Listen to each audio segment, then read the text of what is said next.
Thank you very much. It's a pleasure to be here, and I will start sharing now.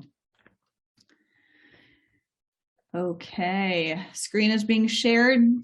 Dr. King, everything looks good on your end? It looks perfect. Thank you. Okay, thank you very much. Again, it's a pleasure to be here. Thank you all for attending this important time together on a Friday afternoon, setting my stopwatch so that I know not to go over so that everybody can benefit from everybody else's talks. Nice to meet you all. I'm Dr. Deborah Thomson. I'm a veterinarian, originally from the United States, and I wrote a book called The Art of Science Communication, sharing knowledge with with students, the public, and policymakers. And today we're going to be talking about communication within the medical world and when we talk to people outside the medical world. The game plan today. I'm going to be sharing a few different stories with you together. And keep in mind, I always like participation, so be prepared. I'm going to be asking questions. I want to analyze those stories with you. And while I'm sharing these stories, think about what's the common thread. What are some communication techniques that you liked, that you didn't like, that you wanted to emulate? Let's have a conversation about that. And then the next one is to explore opportunities for you today. And as Dr. King had mentioned, fortunately, One Health Lessons and the Human Animal Trust have created a partnership, and we're going to do many more events for you all in the future. As my colleague earlier had mentioned, between animal and human medicine, there are no dividing lines, nor should there be. I think it's really high time to have conversations between people of all different healthcare aspects and sectors. This is just a screenshot taken from our most recent One Medicine event that I will be discussing at the end. But let's get started with some stories, shall we? This is the story of Jack. True story. Jack in this photo, he's 6 years old, and he is obsessed with two different things: animals and football, as you can imagine from this photo. Eventually, Jack grows up and he becomes a 12-year-old Jack. 11, 12 years old or so, he starts to have a stomach ache. He starts to have a headache. And he goes to his mother, my friend, Amy. And this is how I know the story. And he goes to Amy and says, my stomach hurts, my head hurts. And they go to one physician and no real diagnosis was made. Okay, it happens. They go back home. The next day he's getting worse. They go to another doctor, another physician the next day. And the physician said, you know what? He's just looking for attention. Get him back into school. Well, Amy, his mother, and my friend didn't really like that answer. So they went to another doctor, and then another doctor, and then another doctor. And after 2 years, and after seeing over 30 doctors, Jack ended up in a wheelchair. You see, it wasn't until he found a One Medicine team that Jack finally was diagnosed properly. You see, there was a veterinarian and a physician working together. And the veterinarian asked, was there anything out of the ordinary a week before, 2 weeks before the first clinical sign, the first symptom? And Amy thought about it more. And believe it or not, Jack was playing with a stray kitten. Of course, what do stray animals have? They tend to have fleas, right? So what do you think happened? Well, when you play with animals and you play nice and rough, you could accidentally get scratched. So what goes hand in hand with a scratch from a kitten riddled with fleas? Well, you could have exposure to Bartonella. And so they tested for it. And trust me, that's a really, really, really difficult condition to diagnose. I totally understand. Cat scratch fever. Yep. Jack O'Sullivan, you got it. Exactly. Cat scratch fever, Bartonellosis. So what happened was, through that partnership, the physician prescribed the correct antibiotics. And oh boy, did it take a while. Poor Amy, poor Jack, the whole family went through so much. But Jack is now back on that football field. He can not only walk, he can run, and he can now play football again. So what ultimately happened in that story? One medicine saved his life. And so I ask you today, what is really hidden? What is hidden? And who is part of the discovery team? Okay, let's move on to the next story. This is Paradise. Paradise sounds pretty good, doesn't it? Well, this particular story has a bit of a twist. You see, Paradise, California was on fire. It was in ash in 2018.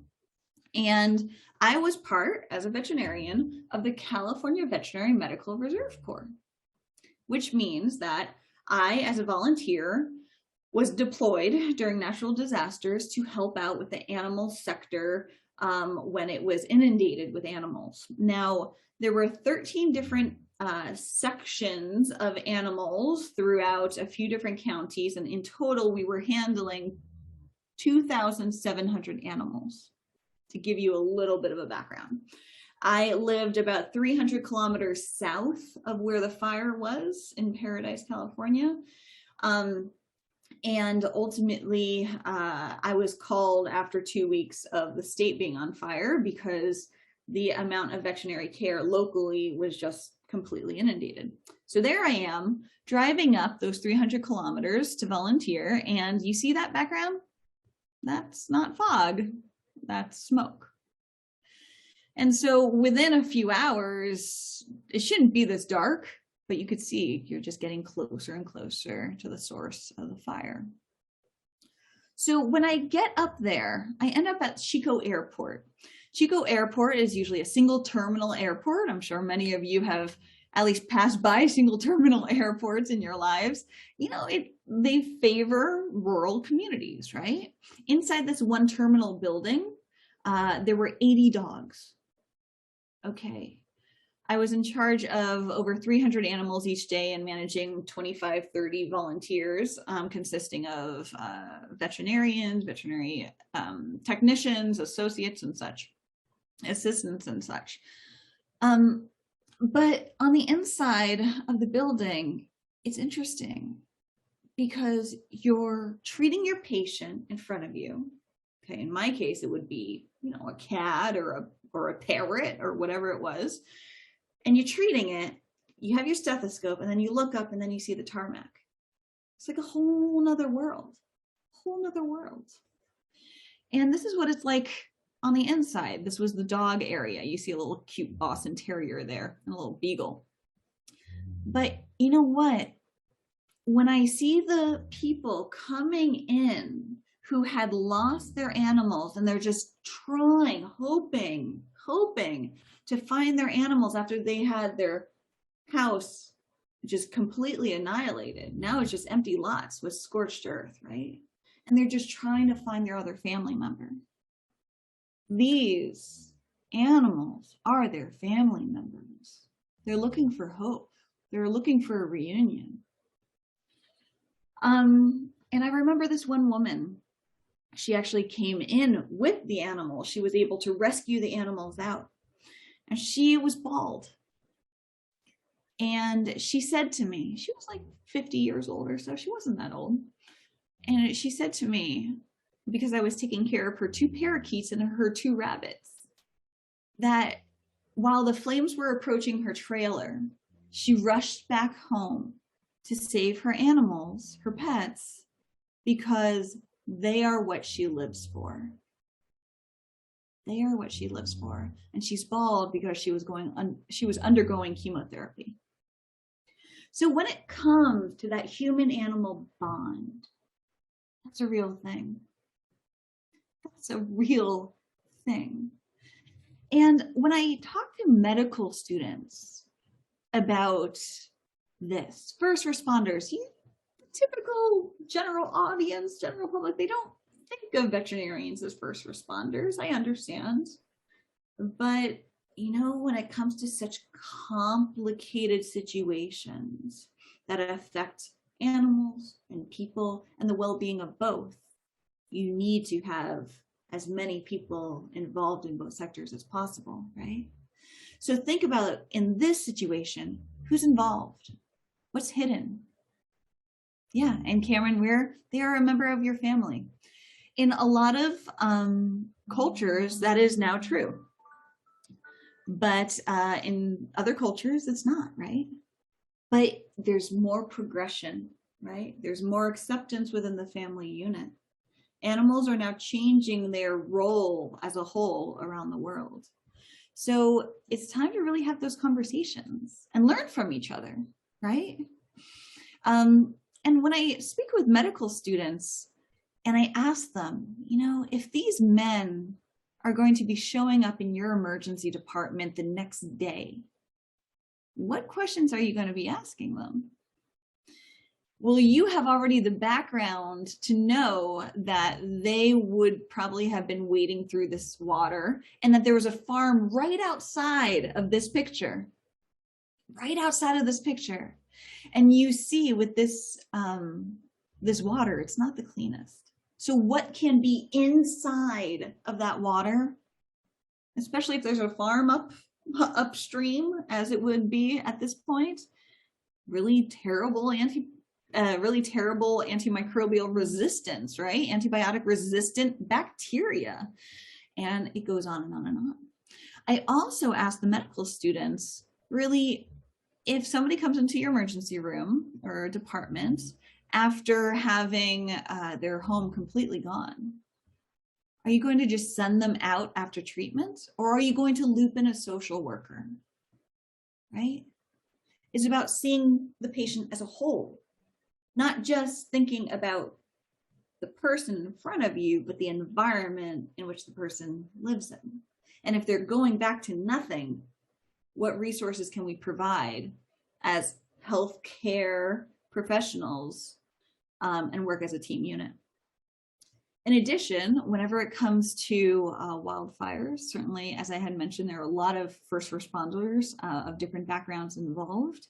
And I think it's important to have conversations amongst those individuals coming from those different sectors before an emergency happens, right? We're talking all about preventative medicine. How about preventative relationship building, right?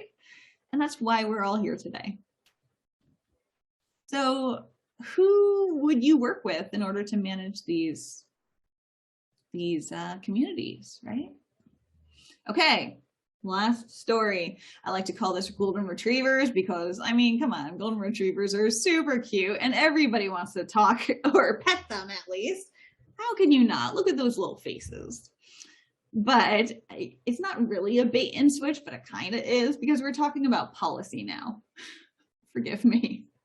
So I'm calling in from the United States, and this is a personal story of mine, and that's why I'm talking about the United States in particular. My understanding is that the audience is pretty international, so I'll keep these stories on the more personal side, so you can extrapolate it as you will. But here's the story of golden retrievers on Capitol Hill in Washington, D.C. with policy. Okay, so yes, I am a clinician, okay? Yes, I am a veterinary clinician, but I have also worked in federal policy. I was developing One Health legislation and working towards furthering One Health efforts.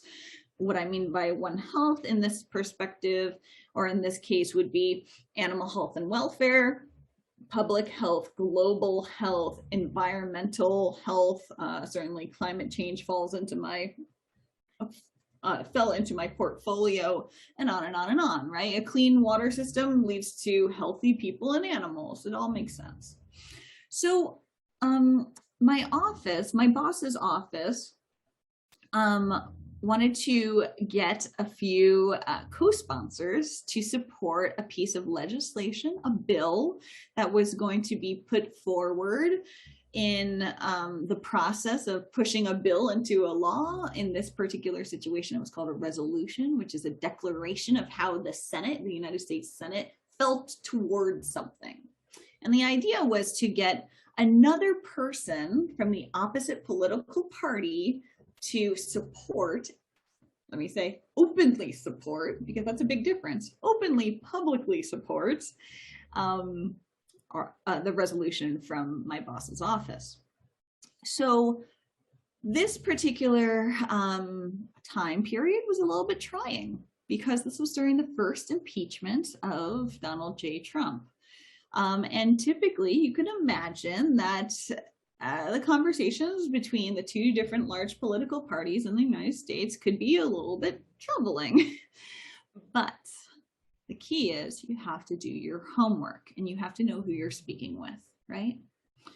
So I understood a few things about the office that I was about to approach for a coffee meeting.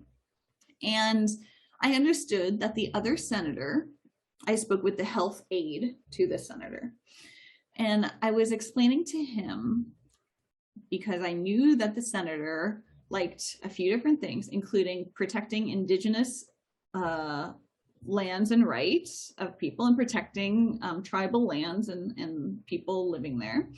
In addition, she really cares about breast cancer. Okay, fine. So I go into this coffee meeting and I explain what One Health is, that interconnection between our health and the health of the environment, animals, and plants.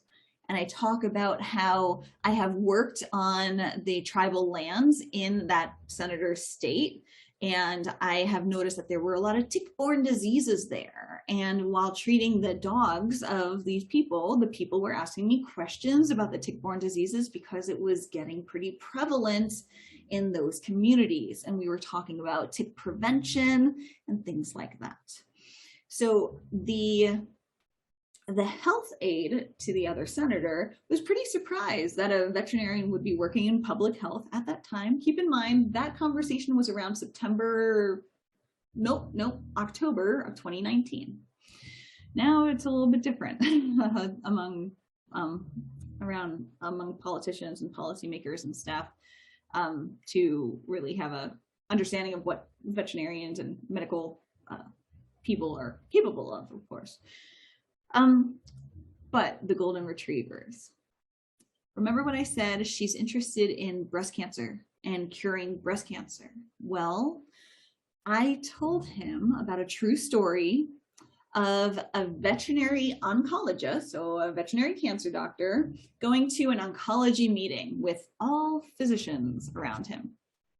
And one day at breakfast or at lunch, he struck up a conversation with others at the lunch table. And he was saying that he was really interested in the comparisons between breast cancer in golden retrievers and breast cancer in men and women. And they started having a conversation, everybody at that table. They seemed to be really intrigued with what he knew. I mean, why would he know this? He's a veterinarian, but he's a veterinary oncologist. And what's really wonderful is that they were in the same room together. No. They were breaking bread together. They were having a meal together, and they were geeking out like nobody's business. They were learning from each other, right? From there, they were able to work together after that convention ended, and they published a lot of material. And because of their work together, they were able to advance treatment and diagnostics for breast cancer. So I explained this to the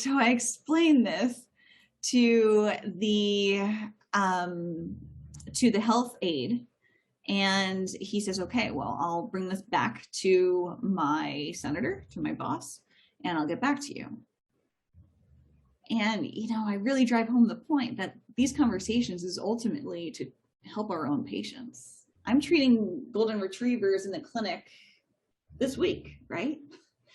And somebody else an oncologist is treating their patient with breast cancer this week as well. So why not share our knowledge?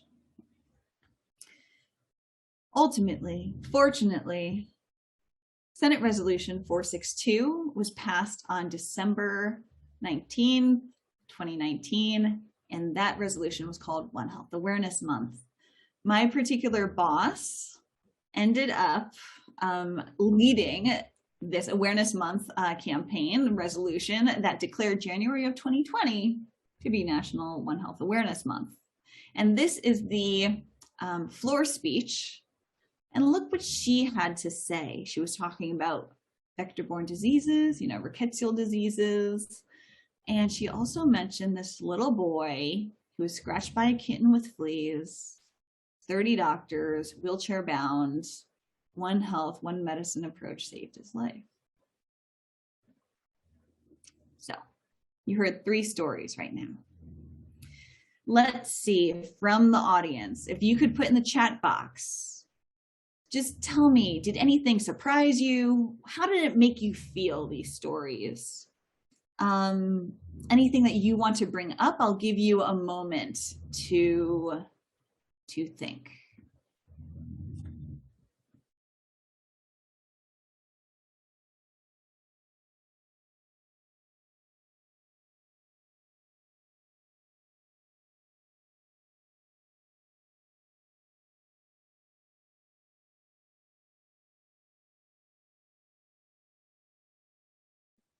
Okay, it looks like there's some delay in the chat box.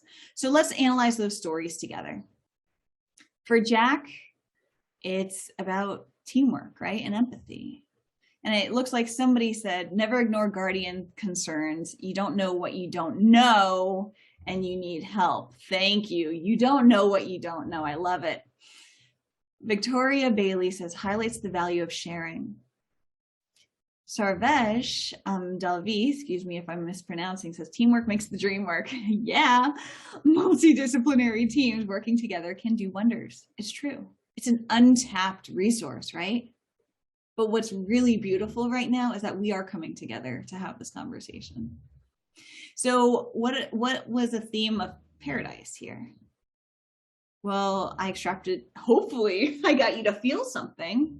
I mean, I will never forget that woman who was telling me about her parakeets and her rabbits who was bald. I would never forget her. But think outside of the box. Think about not just the patient in front of you. Think about who else can help you manage that patient, right? Golden retrievers, of course, think outside the box. Do your research before approaching somebody with that novel idea. And it's really about teamwork.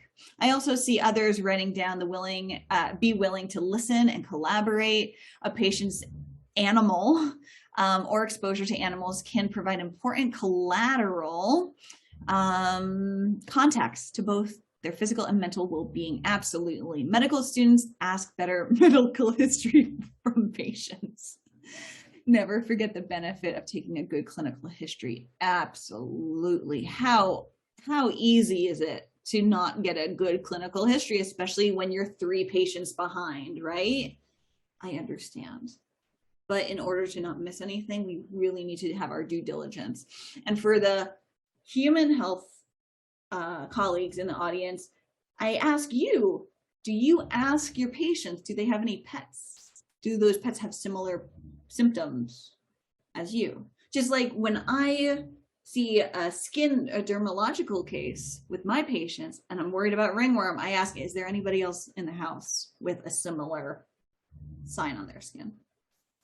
Somebody else says human and veterinary medicine are related and working together will help our society to be better through many aspects of communication. Thank you. So in the remaining 2 minutes, I wanted to share some really awesome opportunities for you if this today is not enough. Now, fortunately, Anna Radford, who you will hear shortly, and Leslie Brooks, who is another veterinarian just like myself, had presented a One Medicine event with One Health lessons. This was really interesting because the people coming to this particular case study event online I mean, we were all from different countries, which was really interesting, but different perspective, different levels of our career, right? But also we didn't know what species we were treating. We didn't know what species we were treating.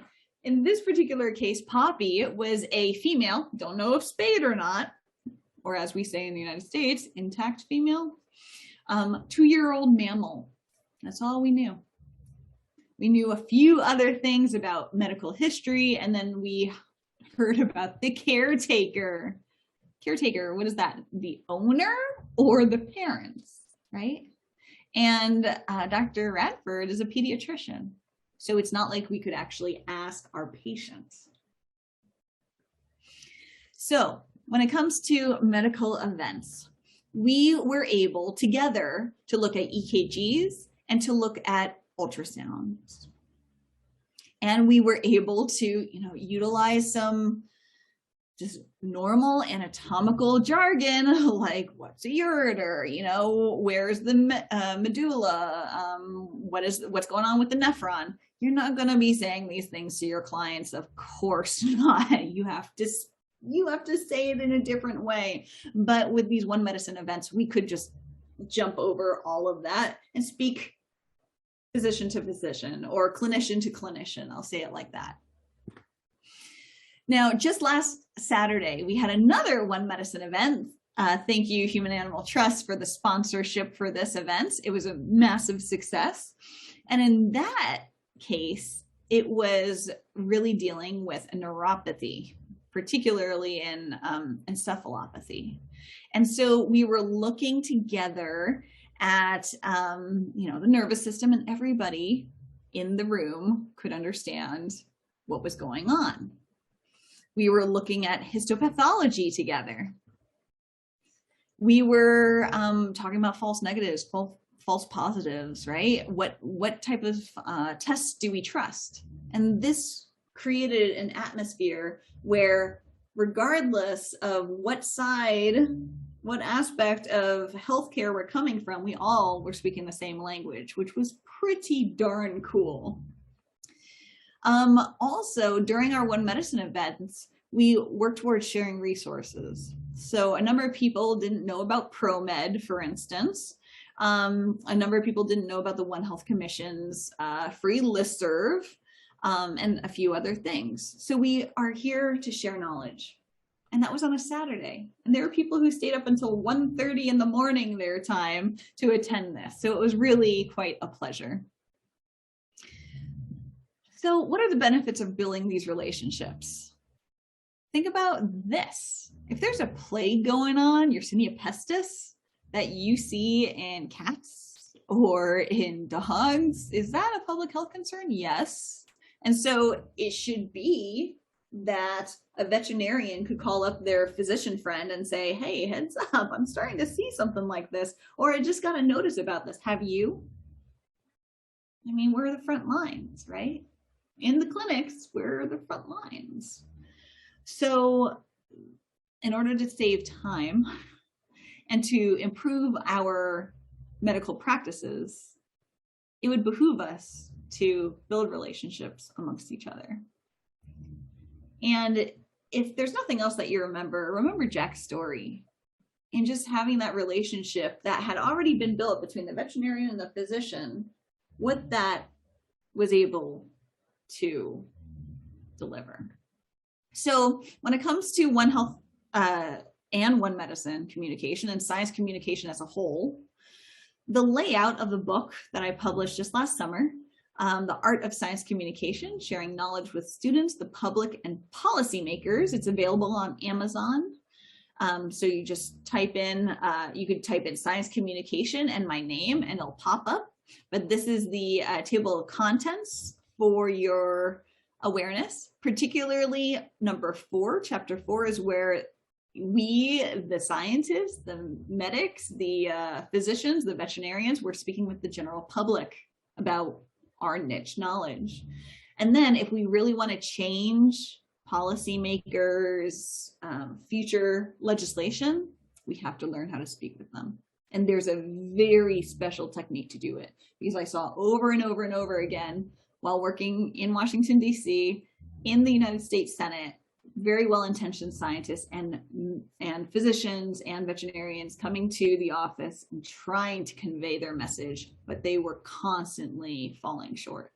So this book was made specifically to improve science communication for veterinarians, physicians, healthcare workers as a whole. If you don't remember anything else, remember, try to find transdisciplinary conversations. If you can't find them, then create them. And practice communication. Toastmasters International is a wonderful way to practice communication skills. It's a safe zone where you can explain something as complicated as, I don't know, nephritis during a public talk with a Toastmasters group, and the other members of Toastmasters can explain to you how you were perceived by the general public. And it's a really honest opportunity, and it can definitely improve science communication really fast. So thank you very much. If you have any questions, feel free to reach out to me. My website is there. Instagram, LinkedIn is really the best way to contact me. And again, to access my book, you can go to Amazon. Thank you very much, everybody, for your time.